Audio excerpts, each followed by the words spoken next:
이번 시간에는 우리나라 역대 대통령들의 업적을 되짚어보는 시간입니다. 구속되었던 대통령들은 모두 제외하고 박정희, 김영삼, 김대중, 노무현, 문재인 전 대통령 위주로 영상을 준비했습니다. 대한민국 현대사는 곧 대통령들의 선택과 결단의 역사라고 해도 과언이 아닌데요. 그 시절 우리는 어떤 정책을 펼친 대통령의 리더십 아래 살았고 그 정책은 또 우리 생활에 어떤 변화를 가져오고 체감하고 있을까요? 국민들이 가장 많이 기억하는 대통령들의 업적과 명함을 정리해봤습니다. 함께 보시죠. 1960, 70년대 대한민국은 박정희 대통령의 지휘 아래 경제개발 5개년 계획을 추진하며 가난에서 벗어나기 시작했습니다. 경부고속도로 건설과 새마을 운동, 그리고 하면 된다는 구호 속에 국민들이 직접 참여하며 단기간에 눈부신 성장을 이뤄냈죠. 하지만 동시에 유신체제라는 강력한 독재와 인권 억압은 지금까지도 논란과 엇갈린 평가를 낳고 있습니다. 박정희 대통령은 경제성장의 주역이자 권위주의의 상징으로 기억되고 있습니다.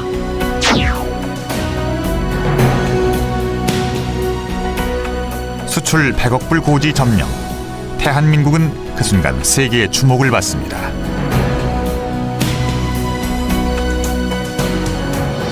Well, you know, nothing succeeds like success.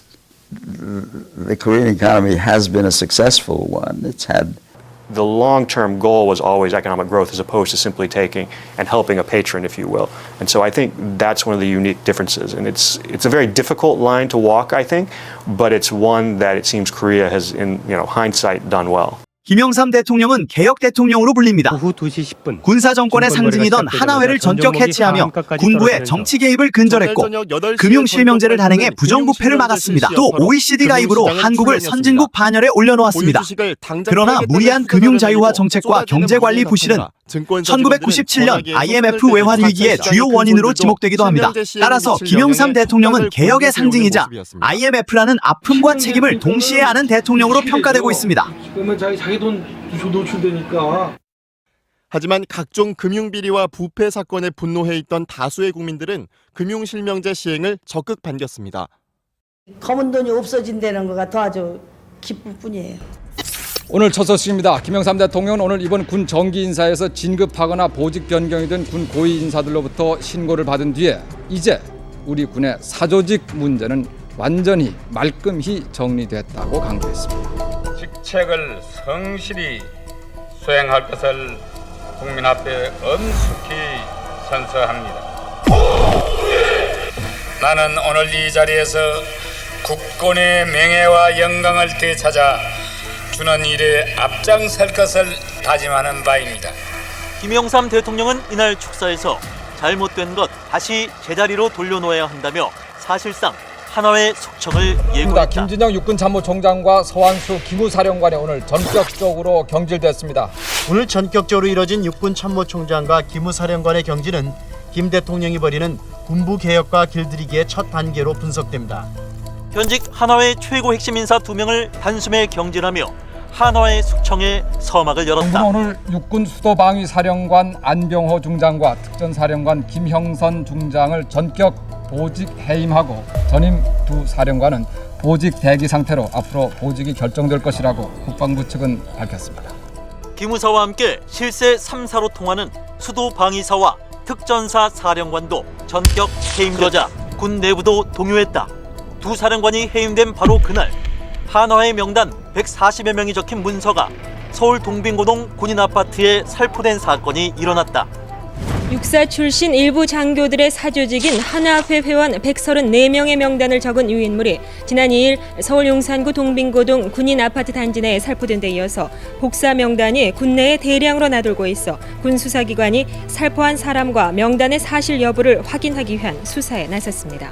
소위 한화의 명단 계문서 유포 사건과 관련해서 그 진상 파악을 위한 수사를 해오던 중 유포자 대령 백승도가 자수해옴에 따라 신병을 확보 조사 중에 있습니다. 장성급 인사에서 한화의 출신을 완전히 도려내며 이른바 한화의 숙청은 일단락된 듯했다. 이 모든 과정이 특수작전처럼 취임 49일 만에 마무리된 것이다. 그런데 이게 끝이 아니었다. 장성급뿐 아니라 영관, 위관급까지 제거 범위를 확대해 한화의 뿌리를 뽑아냈다. 육군은 오늘 내년도 대령 진급 예정자 190명을 확정해 발표했습니다. 이번 진급 심사에서는 육사 출신 장교들의 사조직으로 말썽을 빚은 하나회 회원 12명이 모두 탈락한 것으로 밝혀졌으며 다음 달 실시되는 준장 진급 심사에서도 하나회 출신 장교들은 모두 배제될 전망입니다. 전직국들과 함께 세계 경제 운영에 참여하게 되고 가입 신청서를 제출한 지 1년 9개월 만인 22년 전 오늘 우리나라는 아시아 국가 가운데 일본에 이어 두 번째로 OECD에 가입했습니다. 우리나라는 OECD 가입 기탁서를 프랑스 외무부에 제출함으로써 29번째 OECD 회원국이 됐습니다. 정부는 전쟁의 폐허를 딛고 세계 10위권의 경제 강국으로 성장한 경험을 후진국과 개발도상국에 전달할 것이라고 밝혔습니다. 개발도상국과 선진국 간의 이해의 폭을 넓혀 공동 번영의 기틀을 마련하는 데 기여하고자 합니다. 1997년 IMF 외환위기, 나라가 무너질 위기 속에서 뒤이어 당선된 김대중 대통령은 과감한 구조조정을 단행했습니다.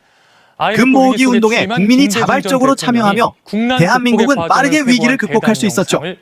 김대중 대통령은 또한 초고속 인터넷망을 구축해 정보화 시대의 기틀을 마련했습니다. 그리고 북한과의 햇볕 정책은 우리나라 최초의 노벨 평화상 수상으로 이어졌습니다. 김대중 대통령은 위기를 극복한 지도자이자 동시에 고통스러운 개혁을 단행한 대통령으로 기억되고 있습니다. 급히 빌려야 했습니다. 국제통화기금의 유동성 조절 자금을 지원해 줄 것을 요청하기로. 기업들은 무너지고 노숙자들은 쏟아진 상황. 국민들은 나라 빚을 갚는 데 보태달라며 장롱 속 금부치를 들고 나왔습니다. 세계 사람들 볼 때마다 피녀가 반기보다 어디 갖다가 내놓고 한 거 보고 깜짝 놀랐어요. 크게 또 그거 가지고 세계를 감동시키고. 그 덕분에 한국은 예정보다 3년이나 빠른 3년 8개월 만에 IMF 빚을 다 갚았습니다.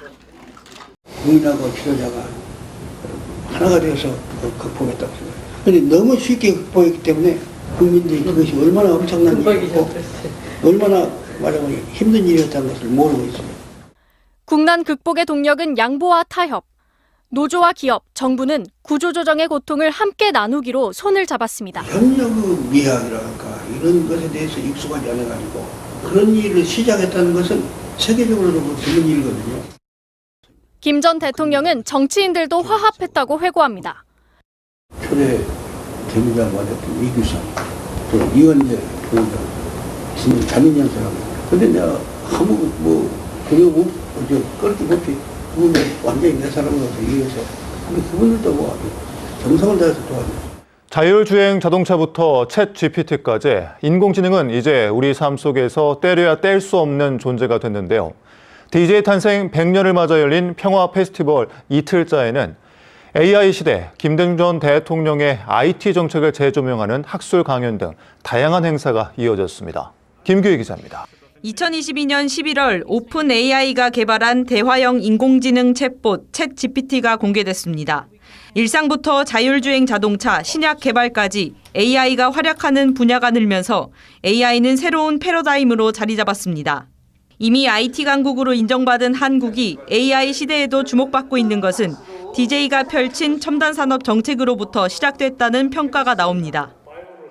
김대중 정부의 벤처 정책으로 교수가 창업을 할 수 있게 되면서 제가 했던 연구가 좀 괜찮은 것 같아서 실리콘밸리로 가서 글로벌 기업 SAP와 M&A를 하고 IMF 극복을 위해 벤처기업을 육성하고 지원하는 등 선구적인 정책을 선보인 결과 한국이 IT 강국으로 성장했다는 겁니다. 과학은 이제 인류 역사 시작된 이래 최근 한 50년 같이 과학이 발전된 거 없다는 거 아닙니까? 이 50년 과학 발달은 과거 500년에 해당받고도 안 되는 정도라는데 지금 이제 제2산업혁명이 전자혁명입니다. 전자혁명. 근데 이제 특히 우리나라에서 전자계산기라고 하는데 이제는 전자정리기라고 그러죠. 왜 그러냐면 계산만 한 게 아니라 지금 미국에서 벌써 나온 이제 그 전자본부 기계 같은 건요. 그 본부센터에 전 세계 도서관에 있는 지식량이 개수가 14억 개랍니다. 14억 개 약 추산해서 14억 개. 가장 세종대왕 얘기부터 무슨 이순신장군 얘기부터 전부 합쳐서 마음의 또 얘기부터 뭐 아프리카 얘기부터 다 해야 돼. 약 14억 개의 지식의 개수래요. 그런데 지금 전자기에요 12억 개까지가 들어가요. 한 기에. 그래가지고 그놈이 말로 그러면 말로 대답하고, 응? 글자로 내더라고 하면 글자로 내줘요. 그러니까 학자들이 무슨 연구하는데 책 찾고 도서관 가고 할 필요가 없게 돼요. 그런데 이제 조금만 있으면 어떻게 되냐면 가정마다 텔레비전 세트 같이 그런 세트를 놔가지고 본부가 있어요. 전화국 본부 있듯이 있었고, 여기서 그 세트 앞에서 세종대왕이 몇 해에 돌아가셨지? 그러면 거기서 몇 해요? 하고 말로 대답해 줘요. 이런 시대가 돼요. 그래서 그렇기 때문에 이게 지금 미국하고 소련하고 치열한 경쟁에 소련이 지금 떨어지고 있어요. 유럽은 혹 쳐지고 있고 지금 일본이 따라가려고 그러고 있고. 그래서 그렇게 되면요, 이 산업 발전, 이 뭐 기술 뭐 한데 가령 기술자가 뭐 하려면 뭐 계산하고 뭐 이제 그런 거 찾고 해야지 않습니까? 그 필요가 없으니까 이거 하나 연구하는데 1년 걸릴 거 3개월에 해버리고 1개월에 해버리고 도공을 못 가라. 그래 이제 그렇게 되어 들어가면 미국이 곧 일주일에 사흘 일하고 나흘 노는 시대가 와요. 지금 토요일날 토요일날 놉니까? 토요일날 일요일날 노는 데가 있고 사흘 노는 회사도 상당히 있어요. 왜 그러냐면 먹고 살 수 있고 뭔가. 왜 그러냐면 생산 능력이 높아지니까 많이 일할 필요가 있어요. 그러면서 임금은 똑같이 주죠. 그러니까 이 공휴일, 국경일 이런 것까지 있지 않습니까? 이런 거 다 넣으면 1년에 약 6화를 놀아요. 근데 이제부터 인간의 문제는 이제 인간이 비로소 노동을 먹는데 노동을 제1차로 바치던 시대가 지났어요. 그러면 이제부터 인간은 여가를 어떻게 하느냐 하는 시대가 됐는데, 여가를, 그게 이제 인류가 하나 위기죠. 여가를 타락된, 낭비된 그런 방향으로 보내냐, 정신적 향상, 을 가져오는 그런 방향으로 보내냐, 이것이 지금 이제부터 인류 앞에 주어진 과제예요. 주어진 과제예요. 그런데 그게 미국 얘기가 아니라 바로 우리 얘기예요. 우리도 그 전자 그 영향 그걸 받게 되고, 우리도 빨리 그런 전자 그것이 도입돼야 되고, 우리도 그것을 개량할 수 있는 기술을 가져야 하게 돼요. 그런데 우리나라 지금 사람들이 미국에 가서 많이 공부하고 있잖아요. 그거 끌어오고 뭐하고 하면 우리도 미국과 동시는 못 하더라도 한 10년 차이 두고 따라갈 수가 있어요. 그러려면 우리나라 정치가 안정이 돼야 돼요. 한국인으로서는 첫 노벨상 수상이었습니다. 베르게 노벨위원회 위원장은 김 대통령의 남북한 화해 노력과 고난에 찬 40여 년의 정치 역정을 수상자 선정의 이유로 꼽았습니다. 민주화 운동에 헌신하며 50년 만에 수평적 정권 교체를 이뤘고, 집권 후에는 북한과의 교류 협력을 강화해 분단 이후 첫 남북 정상회담을 성사시킨 공로를 인정받았습니다. 자, 이제 2000년 노벨상 평화상 상장과 메달을 수상자에게 수여하겠습니다. 김 대통령은 수상 연설에서 노벨상은 영광인 동시에 무한한 책임의 시작이라고 말했습니다. 민족의 통일을 위해 기꺼이 희생한 수많은 동지들과 국민들을 국민과 직접 대화하겠다는 약속처럼 노무현 대통령은 국민과의 대화를 통해 소통하는 모습을 보여주었습니다. 또 세종시 행정수장장, 대한민국의 한미 FTA 대통령이십니다. 추진 등 당시로서는 파격적인 개혁 정책을 시도했습니다.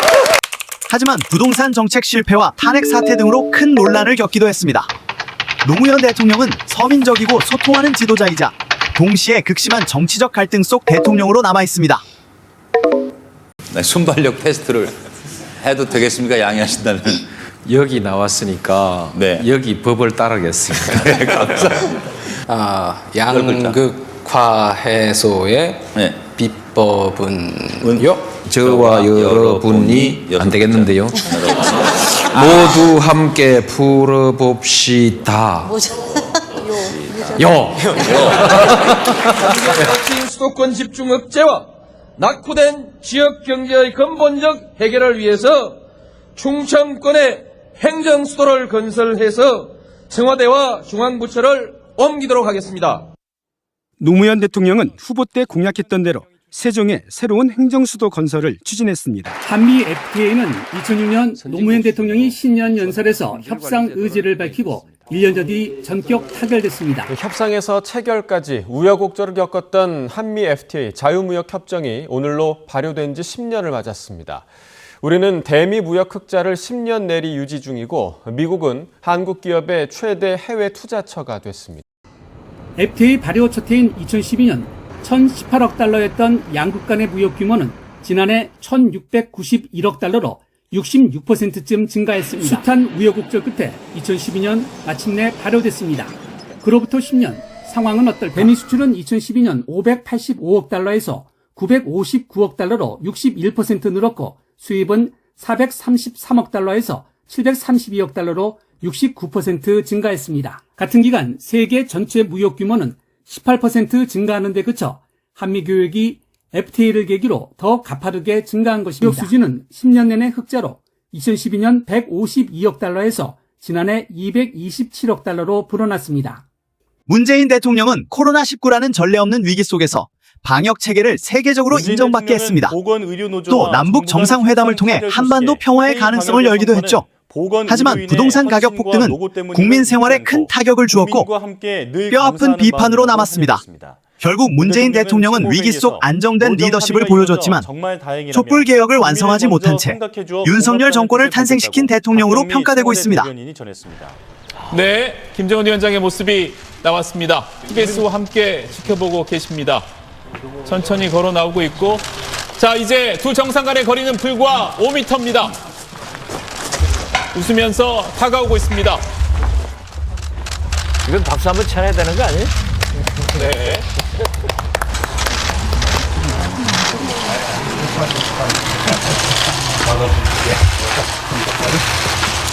남북 정상이 모두 남쪽 땅에 있습니다. 역사적인 순간 9시 29분입니다. 정상이 모두 군사분계선 남쪽에 있습니다.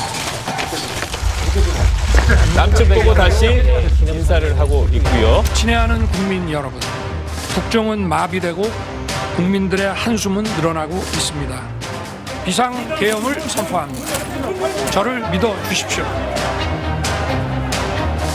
저는 이번 계엄 선포와 관련하여 법적, 정치적 책임 문제를 윤석열 내란 정권은 물러가고 이제 새로운 이재명 정부가 들어섰습니다. 하지만 여전히 기득권을 놓지 않으려는 내란 옹호 세력들은 버티고 있습니다. 이재명 대통령은 과연 후세에 어떤 평가를 받게 될까요? 오늘은 국민들에게 가장 강하게 기억되는 역대 대통령들의 업적과 그 이면을 함께 살펴봤습니다. 존경하고 누군가는 경제를 살렸고 국민 여러분, 누군가는 소통을 강조했으며 또 누군가는 위기를 극복했습니다. 대한민국 그러나 동시에 독재, 실업, 갈등, 부동산 문제처럼 국민에게 아픔을 남긴 그림자도 있었습니다. 대통령은 찬사와 비판, 공과와 명함 속에서 결국 역사의 평가를 받습니다. 여러분은 어떤 대통령의 업적과 과오가 가장 기억에 남으시나요? 댓글로 여러분의 생각을 남겨주세요. 구독과 좋아요는 제가 영상을 만드는 데 큰 힘이 됩니다. 감사합니다. 진정한 민주공화국, 진정한 대한민국을 향한 첫발을 내딛습니다.